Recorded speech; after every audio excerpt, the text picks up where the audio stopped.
cette chronique « Aujourd'hui, mon enfant et moi ». Aujourd'hui, nous aborderons un sujet d'actualité avec Laetitia, infirmière puéricultrice. Et Axel, infirmier puériculteur. Est-ce que lorsque vous portez un masque, cela a un impact sur votre enfant ? Que faire pour faciliter la communication ? Et pour cela, nous allons répondre à vos questions. Oui.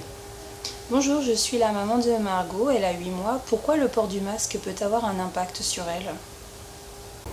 Eh bien parce que le masque cache une partie de votre visage et particulièrement votre bouche. Dès la naissance, c'est une zone importante pour votre bébé. Lors des premières minutes, son regard va être attiré par votre sourire. Ensuite, c'est à travers les mouvements de vos lèvres et les émotions de votre visage qu'il va réaliser des apprentissages au fur et à mesure des jours. Il va vous regarder, vous imiter, réagir et puis il va s'adapter.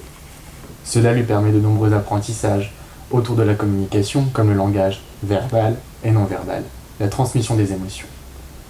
Ça permet aux enfants de différencier les personnes et particulièrement reconnaître papa ou maman ou les personnes qui s'occupent de lui. C'est important pour qu'il puisse s'attacher et se sentir en sécurité. Donc voir votre visage est très important pour les différents développements de votre enfant et particulièrement pour ses premières années de vie. Qu'observe-t-on chez les bébés lorsque les adultes portent un masque ? Alors les crèches sont des observatoires très intéressants pour recueillir des données sur l'impact du port du masque. Aujourd'hui, les professionnels doivent porter un masque toute la journée. Alors, que voient-elles ? Au quotidien, les enfants s'adaptent, mais les professionnels notent des réactions ou des comportements nouveaux chez les enfants. Par exemple, au niveau des expressions du visage.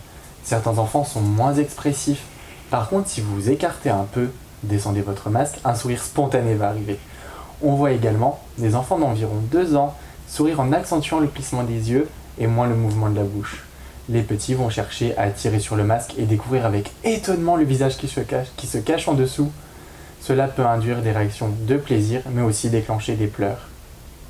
Ensuite, au niveau langage, certains jeunes enfants ont des difficultés quand il y a plusieurs adultes dans la pièce à identifier qui leur parle. De même, si l'adulte ne parle pas assez fort ou n'articule pas suffisamment sous le masque, certains enfants ont du mal à comprendre les paroles. On sent aussi l'importance pour eux de voir la bouche pour imiter et reproduire les sons et les mots. Et c'est peut-être particulièrement difficile pour certains enfants qui ont des troubles du langage, de l'audition ou qui sont en situation de handicap. Mon fils Henri a 5 mois. Concrètement, qu'est-ce que je peux lui proposer quand je porte le masque avec lui ? Nous cherchons tous des moyens d'améliorer notre communication avec le masque. En premier, c'est important de montrer à votre bébé que vous allez mettre le masque sur votre visage pour qu'il puisse s'y préparer. Après, lorsque vous lui parlez, je vous propose de vous mettre à sa hauteur, bien face à lui. Ainsi, il va comprendre que vous lui parlez et vous pourrez interagir plus facilement. Lors de ces échanges, on doit penser à bien articuler sans exagération. Vous pouvez également accentuer les signaux non verbaux avec les yeux ou les mains. Et puis lâchez-vous.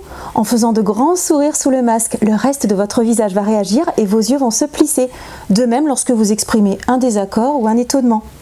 La mobilité de vos yeux et de votre front sont des indicateurs pour votre enfant. Alors utilisez-les au maximum. Et à la maison, quand je n'ai pas le masque, que proposez-vous ? Ça doit rester simple et ne pas vous ajouter de pression. Il faut utiliser les temps du quotidien pour créer des échanges et des relations. On met de côté la télé, la radio. Ils n'ont pas d'intérêt chez le jeune enfant et ne l'aident pas dans ses apprentissages. Lorsque votre bébé est bien éveillé et attentif, profitez-en pour faire des petits tête-à-tête. Bien en face de lui, cherchez son regard, faites des mimiques avec le visage et vos lèvres, des grimaces, des sourires, des rires, des chants. Imitez-vous l'un l'autre et amusez-vous. Je vous propose aussi de lui laisser des petits temps de silence pour qu'il s'exprime. Même tout petit, vous verrez qu'il a plein de gazouillis à vous dire. Ensuite, pour les plus grands, nommez les choses autour de vous pendant le repas, les transports, le bain. Participez aussi à des jeux avec lui et encouragez-le surtout à s'exprimer. Aussi, je suis sûr que vous pensez au temps de chansons, de lectures qui sont toujours très appréciés des enfants. Vous pouvez aussi parler des émotions et les associer aux mimiques de votre visage. Pour terminer, l'important, c'est de profiter des temps de la journée où on est ensemble pour communiquer. Mettez-vous face à votre enfant et à sa hauteur, ça facilitera la communication. Puis n'oubliez pas que vous êtes le visage et le sourire préféré de votre enfant. Un grand merci pour nous avoir suivis. Cette vidéo vous est proposée par l'ANPDE, l'Association nationale des puéricultrices et puériculteurs diplômés et des étudiants. Nous vous rappelons que les infirmières puéricultrices et les infirmiers puériculteurs sont des professionnels qui vous accompagnent dès la grossesse et jusqu'aux 18 ans de votre enfant. Vous les trouverez dans différents secteurs, à l'hôpital, en PMI, en libéral, en crèche. Donc, à très bientôt Pour une prochaine vidéo.